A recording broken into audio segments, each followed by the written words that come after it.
La page blanche, c'est l'histoire d'une jeune fille qui un jour reprend ses esprits sur un banc et a complètement oublié sa vie jusqu'à son prénom, jusqu'à son adresse, et qui va donc mener une sorte d'enquête pour retrouver les traces de son passé.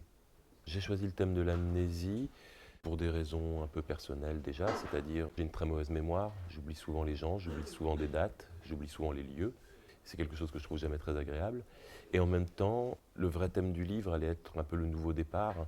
Et du coup, cet effacement de la mémoire complet, comme on pourrait vider un ordinateur pour remettre de nouvelles choses dedans, ça me paraissait faire un bon point de départ.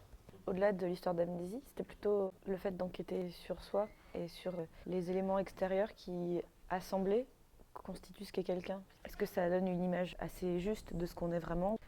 J'aimais bien cette façon méticuleuse de mener l'enquête pour essayer de comprendre qui est cette personne qui en fait est elle-même.